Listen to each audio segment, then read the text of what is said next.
Сайн байцгаана уу? Энэ өдрийн мэндийг хүргэе. За, энэ бичлэгийн сэдв бол яг одоо сэтгэлээтэй зоож байгаа асуудалд нь сахиузнуудаас өгөх зөвлөгөө гэсэн сэдв байна. За, юу ч гэсэн ийм ерөнхий орчлог авахын тулд өгсөн байгаа 3 сонголтоос нэгийг сонгоод за энэ бичлэгэн дээр бол ийм 3 чулуу байгаа. За, энэ 3 чулуунуудын хамгийн ихэнд татагдсан нэгийг сонгоод за тэрнийхээ хариуг таймстампыг олоод тэр таймстампаар нь сонсоод хүлээн аваарай. За юу ч гэсэн энэ 3 чулуу байгаа. За энэ 3 чулууны хамгийн ихэнд татагдсан, хамгийн бүр яг таны сэтгэлийг хөдөлгөж чадсан тийм чулуугаа сонгоод за тэгээ уншлагатаа орцгоё.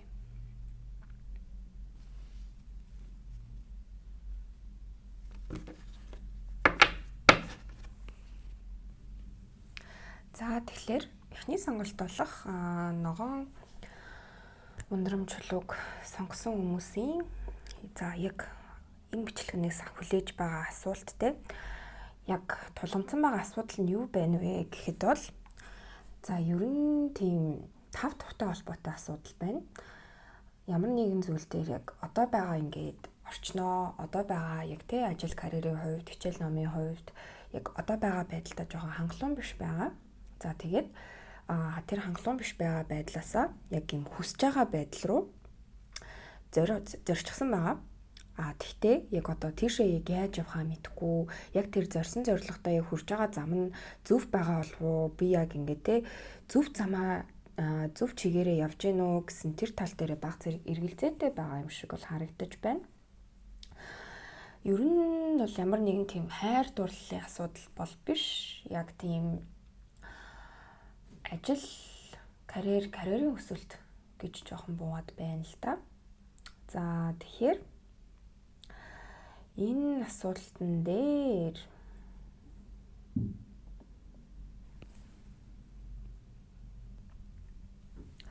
за тэгэхээр эхний чулуу болох ногоон ундрам чулууг сонгосон хүмүүсийн яг энэ бичлэгнээс асууж буй асуулт нь за яг тэр тулгамдаад байгаа асуудал нь юу вэ гэд харахад бол за энэ асуулт нь ер нь тийм тав тухтай холбоотой асуулт байна.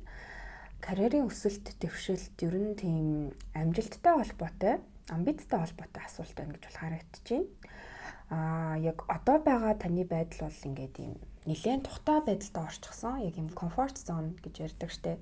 Яг тийм тав тухтай орчиндөө ингээд хитрхи орчихсон. За тэгээд тэр нь яг ингээд нэг талаасаа тухтай байж болох ч гэсэн яг бас надад энээс илүүд хүрэх боломж байгаа. Би энээс илүү зүйлд хүрч амьдрах ёстой. Тэ?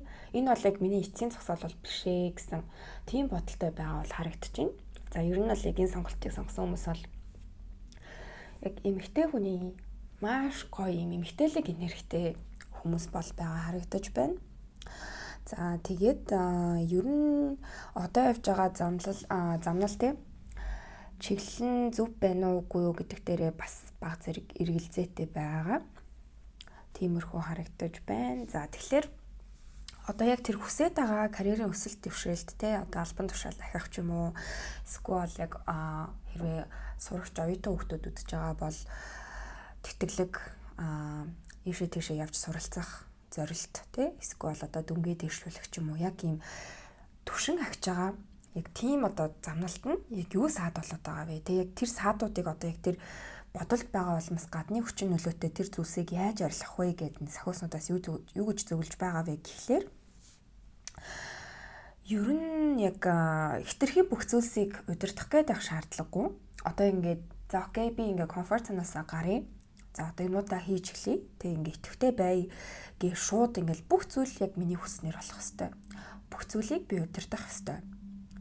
Яг ингээл те миний хараанд миний яг ингээд те хяналтанд байж иж энэ бүх зүйлсээ гоё болно бүтэн. Одоо би амьдралынхаа бүх алхам бүрийг одоо бүх амьдралынхаа хэсэг салбар бүрийг хянах ёстой гээл те одоо тэмдэглэл хөтлөөл за өдөрт хэдэн цаг унтж гин хэдэн литр ус ууж гин за өдөрт би хэдэн цаг хичээл хийж гин эсвэл би ажилдаа тэр цагийг зориулж гин гэж эсвэл яг бүх зүйлийг хянах гээд бүх зүйл тэтэрхий ингэж улаарад за яг ингээд ажил амьдралынхаа балансыг алдуулдаг ч юм уу те. Тиймэрхүү зүйлсээс зайлсхийх хэрэг гэж бол хүзэр маань хэлж байна. Ерөөсөө тэгж бүх зүйлийг хянах гээд байх тусам бүх зүйл хяналтнаас гарна. Тийм болохоор зарим зүйлсийг зүгээр л яг ингээд 14 дугаар аркан шиг уурсгаад тий зүгээр ингээд эрх чөлөөтэй тавиад ингээд явуулчих хэрэгтэй гэж бол харагдаж байна. Хитрхи хяналт шалгалт бол яг тий хязгаарлалт бол танд ерөөсөө аз жаргалыг бол авчирхааргүй байна. За тэгээд бас нээлттэй авах хэрэгтэй. Ямар нэгэн хүмүүсээс тусламж авахаас бол ингээд санаа зовох хэрэггүй. Намайг яг мэдэхгүй байна гэж хүлээж аваа тий. Намайг мэдлэггүй байна гэж хүлээгээд авчих үе тий. Намайг хангалтгүй байна гэж ойлгочих үедээ гэж ерөөсөө бодож болохгүй. Яг өөрийнхөө потенциалыг заавал бүрэн олж нээхийн тулд бусдын бас тусламж хаяа хэрэгтэй байдаг. Тийм байгаа болохоор найз нөхөд, ажлын хамт олон тий тиймэрхүү дотны хүмүүсээс тусламж авахаас бол битгий үүсгээрэй. Тий за би ингээ бүх юмаа болох чинь би өөрөө бүгдийн бүтээ чинь гэж зөвхөн би гэдээ бол яваад иж болохгүй харагдаж байна. За тэгээд ер нь бүх зүйлийг сайхан урсгалаар нь явуулаа. Тэгээд тусалцаа авах үедээ тусалцааг аваад тэгээд явж хахад бол ер нь яг тий таны хүсэж байгаа зорилго бол маш хурдан биелэхээр бол харагдаж байна. Ер нь нэх хүлээгдэхгүй дээ. Яг хөзөрнөөс харахад бол за нар доош хараа сар болсон байгаа. Тэгэхээр тэрэн дээр нэмээд яг зоосны тамга гэж харахаар би бол яг таны хүсэж байгаа зүйлс яг бүтгэд боломжтой бүх тэр нөхцөл байдал нь бол яг ингээд явж байгаа замаар тань ер нь бол яг тэр нөхцөл байдал нь гой бүрдэж өгнө. За тийм болохоор ойрын хугацаанд яг тэр нөхцөл байдал хизээ бүрдэж байна гэд бүх зүйлдээ орчин тойрондоо нэлээд анзаарахтай байгаад тэр боломжийг бол ашиглаад аваарай гэж бол хэлмээр байна. За ер нь нэг тиймэрхүү буулттай буусан. Хамгийн гол нь өөрийгөө хязгаарлаж болохгүй, өөрийгөө хитрхи хянаж болохгүй, хэрэгтэй үедээ тусалцаа авах. За тэгэх юм бол яг таны ойр дотны хүмүүсээс бол танд маш гоё тусалцаа үзүүлэх боломж бол байна. Тэгэхээр хүнд бол итгэхээс одоо санаа зовоод хэрэггүй. Тиймэрхүү байдалтай байна. За тэгээд яг энэ замаараа яваад одоо хийж байгаа зүйлсээ хийгээд баг зэрэг өөрийгөө комфорт зоноосоо гаргаад тэгтээ өөрийгөө бас хитрхи ингээд тэнцвэргүйдүүлж болохгүй. Тэгээд явж хахад бол хүсэж байгаа зүйлстэй таны гарт маш хурдан орж ирнэ гэж хэлмээр байна. За иймэрхүү буусан байна. Дараагийн уншлагтаа орцгоё. За энэ хоёр дахь чулууг сонгосон хүмүүсийн тулгамдч буй асуудал нь юу байна вэ гэд асуухад бол энэ бол гэр бүлтэй холбоотой асуудал байна гэж харагдаж байна. За гэр бүл биш юм а гэхэд юм дотны нэлээ одоо үерхдэг ч юм уу хосын харилцаа гэж харагдаж байна. Маш удаан хугацаанд ийм холбоотой байсан. Ер нь бол тийм богино хугацааны үерхэл энтер бол биш бах. Яг ийм тэг бүгж бууж байгаа учраас бараг тэг гэрэлчихсэн хүмүүс эсвэл маш удаан хугацаанд харилцаж байгаа. Бараг 5 жилээс илүү харилцаж байгаа ч юм уу те. Эсвэл танилцсан, нөхөрлсөн хугацаа нь бол тийм удаан харилцсан хүмүүс байна гэж харагдаж байна. Тэгээд нэлээд удаан нууц байсан зүйлийг болсон юм шиг харагдаж байна. Тийм нууж байсан зүйлээс болж гарч ирсэн асуудал гэж харагдаад байх юм. Маш удаан хугацаанд итгэж явж байсан зүйлс нь худал хуурмаг болж таарсан. Тиймэрхүү асуудал гэж харагдаж байна. Ер нь бас тэрнээс гадна өмнө давтагдаж байсан зүйлс байж магадгүй. Ер нь бол нэг удаа гарч ирээл одоо дуусах тийм асуудал бол биш. Яг таны амьдралд энэ асуудал нэлээд олон удаа давтагдж байгаа. Гэхдээ яг энэ ингээд давтагдаад байгаа энэ асуудлын яг гарц гаргалгааг нь арай олж хараагүй. Яг одоо л яагаад энэ зүйл давтагдаад байна вэ гэж анзаарч эхэлж байгаа гэх юм уу да. Тиймэрхүү яг хүн хоорондын харилцааны олон удаа давтагдж байгаа. Тийм дотны үнэтэй. Бас ямар нэгэн тийм нууцыг ил болсон. Яг нууц ил болсноос гарч ирсэн тийм асуудал гэж харагдаж байна. Ер нь тийм итгэлцлийн асуудал жоохон байж магадгүй. За энэ асуудлыг тэгвэл яаж шийдэх вэ? За сахиуснууд юу гэж зөвлөж байна вэ танд яг одоо гэхлээр ярилцахад нээлттэй бай гэж бол хэлж байна. Ер нь яг тэр хүн болон таны талаас харилцааны хувьд юм блоктой байна. Хоёулаа биенийгээ ойлгохыг хүсэхгүй байна. Тэг яг магадгүй нэлээд тийм таны бүр яг итгэлцлийг нураасан хүнд итгэлийг бүр ингээд байхгүй болгосон юм шиг тийм асуудал таны сэтгэл бүр ингээ гүн хүрсэн байж болно. Тэрнээс болоо те яг ингээ шокносоо гараагүй яг одоо хэнийг ч сонсохыг хүсэхгүй байгаа, яг өөртөө байхыг хүсэж байгаа гэсэн мэдрэмжтэй байж болно. Тэгтээ тэлээгээд нөгөө талыгаа бас ингээд сонсохгүй байх нь бол зөв биш. Тийм болохоор яг тайвширсан үедээ тэр хүнтэй заавал ярилцаад үзээрэй гэж хэлмээр байна. За ер нь тийм блокуудаа гаргаад тэгээд бас яг тэр хүн яг юу гэх гээд байна вэ? Яг тэр хүний яг чин санаа нь яг юу байсан бэ те? Магадгүй зарим үйлдэл яг ингээд бодсон шиг болдоггүй. Зарим ингээд үйлдэлүүд яг бодол нэг өөр байсан боловч яг ингээ хийгээд ингээ үтсэн чинь яг ингээ ботноос шал өөрөөр ингээ бүх зүйл эргэждэг. Тийм бол үе байдаг. Тийм болохоор тиймэрхүү зүйлс дээр сайн анхаарал үзээрэй. Аль болохын бодлоо нээлттэй байлгаарай гэж хэлмээр байна. За тэгээд тэрнээс гадна хэтэрхий ургуулсан бодоод хэрэггүй гэж харагдаж байна. Ургуулсан бодоод ер нь яг та бодит байдлыг яг нэлээд таныг шоконд оруулсан мэдээлэл байсан учраас маш хүн дээр тусгаж авсан. За тэгээд зарим зүйлсийг яг ингээд бодит байдлаас нь илүү ургуулж бодоод ийм төсөөлөлтөд яваад байна гэж харагдаж байна. Тэгэхээр ер нь яг ингээд илүү газар дээрээ буух хэрэгтэй гэж харагдаж байна. За тэгээд тэрнээс гадна ер нь энэ асуудал бол нэх бас том асуудал болохооргүй ер нь гайгүй хөнгөн булттай буусан. Тэгэхээр ер нь энэ бүх зүйлд бол таны хяналтанд байгаа.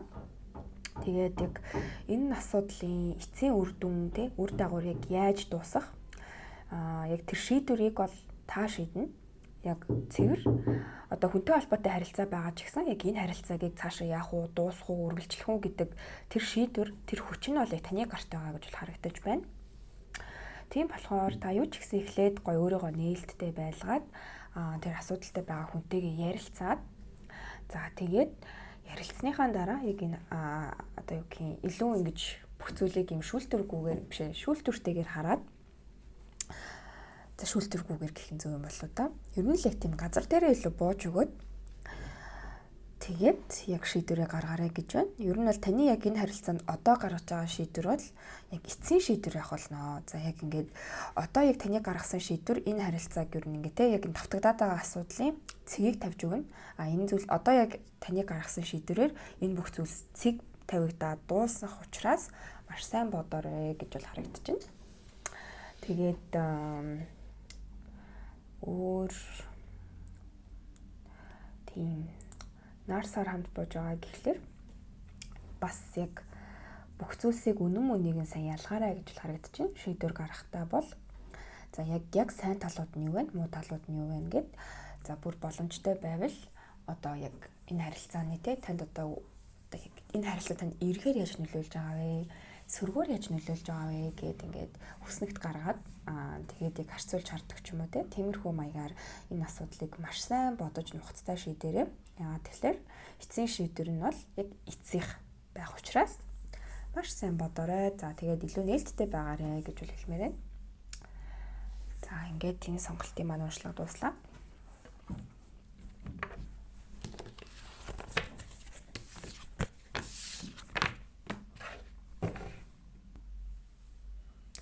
За ингээд 3 дахь сонголт болох аметист чулууг маань сонгосон хүмүүсийн тулгамдж байгаа асуудал нь юу вэ гэдээ харахад бол за энэ асуудал нь нэг тийм нэлээд том шагнал урамшуулалтай ч юм уу тиймэрхүү яг зүйлд бэлдээд байгаа ч гэх юм уу нэг мэдээлэлтэй холбоотой ер нь бол баг ийм хичээл номтой холбоотой зүйл байх юм болов уу гэж би жоохон хараад ах юм. Нэг тийм бас маш том зорилготой холбоотой яг цэвэр таны яг өөрийн хичээл зүтгэлээс хамаарах тийм асуудал бол харагдаж байна. За тэгээд ер нь л тийм академик салбарын юм харагдаад ах юм. Илүү одоо яг мэдлэгээ ахиулах ч юм уу эсвэл яг тийм тэмцээн уралдаанд төрүүлэх тиймэрхүү зорилготой ч юм уу яг тэрний яг одоо сандрал санаа зовнилоос болоод ч юм уу энэ бичлэглөө холбогдсон энэ бичлэгэнд хандсан юм шиг бол харагдаад байна.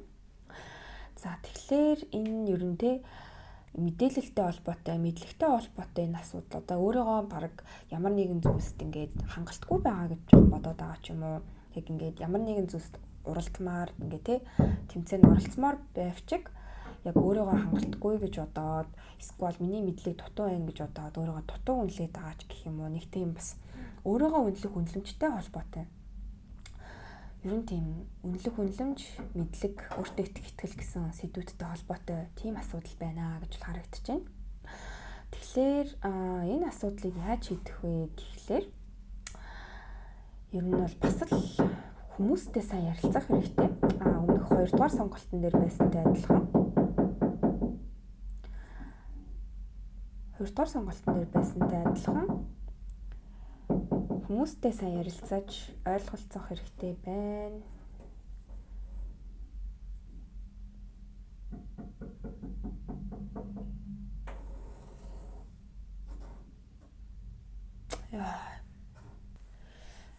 За энэ 3 дахь сонголт болох аметист чулууг сонгосон хүмүүсийн хувьд энэ хамгийн их тулгамдж байгаа асуудал нь яг юу байна вэ гэхээр за яг өөртөө итгэл ер нь тийм мэдлэг мэдээлэлтэй холбоотой одоо өөрийгөө жоохон дутуу үнэлж байгаа ч гэх юм уу, тиймэрхүү яг цэвэр хувь хүний асуудал байна гэж харагдаж байна. За яг ямар нэгэн одоо ийм шагнал урамшуулалтай тэмцээнд оролцмоор байгаа ч юм уу, ямар нэгэн яг ийм хичээл ном илүү академик салбартай холбоотой зүйл байгаа даа. Судалгаа, шинжилгээний ажил, эрдэм шинжилгээний хурал ч юм уу, ямар нэгэн зүйлд ингэж оролцохыг хүсэж байгаа. За яг тэр нь болохоор ингэ оролцох юм бол маш их ийм шагнал урамшуулалтай, шаа харамжтай байгаад байдаг. Тэгснэ яг өөрийгөө жоохон дутуу үнэлээд би чадахгүй байхаа ч юм уу, миний мэдлэг хангалттай биш байхаа гэсэн тиймэрхүү бодлоос болоод өөрийгөө ингээ хойшин тавиад байгаа мэт тиймэрхүү асуудал харагдаад байна. За тэгэхээр яг энэ яг хувь хүний одоо яг өөртөө итгэл, өөрийгөө үнэлэх үнэлэмж гэдэг асуудал дээр яг энэ сахиуснуудыг юу гэж танд зөвлөж гэнэ вэ гэхлээр за ер нь хүмүүстэй сайн ярилцах хэрэгтэй. Хүмүүстэй яг ингээ гоё чин сэтгэлийн ярилцлага өрнүүлээд за яг таны талаар хүмүүс юу гэж боддог юм бэ те? Таны мэдлэгийг хүмүүсийг хэр үнэлж байгаа гэдгийг ингээд зүгээр дотроо бодох биш, яг хүмүүстэй ярилцаж үзээд тэгээд яг олж мэдэрээ гэж хэлж байна.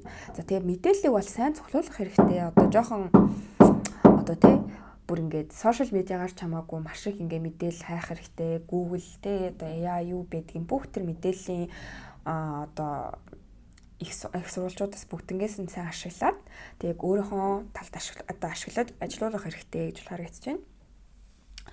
За тэгээд ер нь бол яг мэдлэгээ яг тэгж шинжилсэний дараагаар яг үндэ таны яг өөрийнхөө үнэлэх үнэлэмж таны бодож исэн самаагүй өндөр байсныг бол олж мэднэ.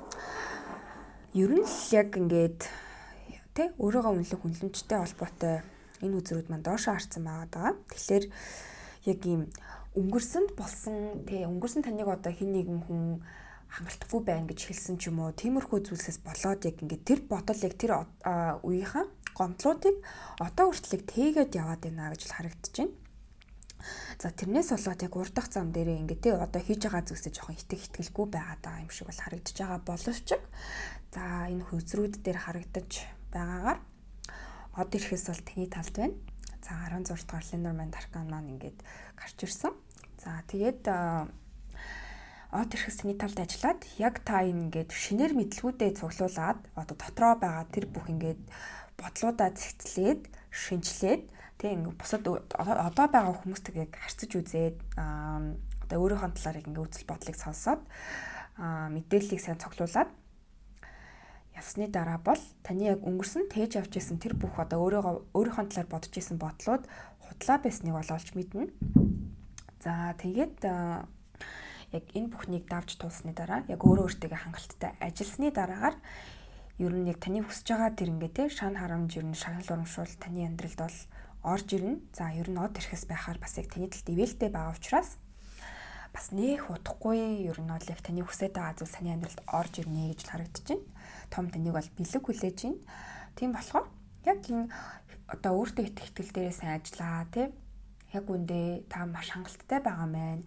Таны одоо хичээл зүтгэл бол маш өндөр байна гэдгийг яг бүрэн ойлгоод за тэгээд ямар нэгэн зүйлд оролцох гээд ямар нэгэн зүйлс ингээ материалаа явуулъя гэж бодож байгаа. За би ч хангалтгүй дээ гэж бодож исэн бол өөрийгөө битгий тэгж дорд үзээрэй. Та бол яг бодож байгаасаа илүү хүчтэй хүн байгаа учраас зүгээр л хитрхийг ургуулж бодлохгүйгээр үйлдэл хийчих. За тэрнийхээ хариуг бол та маш гоё хурдан, тэгээ маш гоё эерэг хариу, маш гоё ингээ те бэлэг сюрпризүүдийг бол хүлээж авнаа гэж харагдаж байна. За яг 3 дугаар сонголт дээр иймэрхүү хариу буусан байна. За өнөөдрийн маань сэдвийн асуултуудын багц уншлагууд бол дууслаа. За танд ямар нэгэн тодруулах болон өөр ямар нэгэн сэтгэл байгаа бол комент хэсэгт бичээд үлдээгээрэй. За мөн хувийн урьдчилан авах сонирхолтой байгаа бол та миний Instagram хаяг руу бичээрэй. Instagram хаяг маань энэ бичлэгийн маань тайлбар хэсэг дотор байгаа. За тийм болохоор энэ түрээд бичлэгээ дуусгая. Бүгдэндээ амжилт хүсье.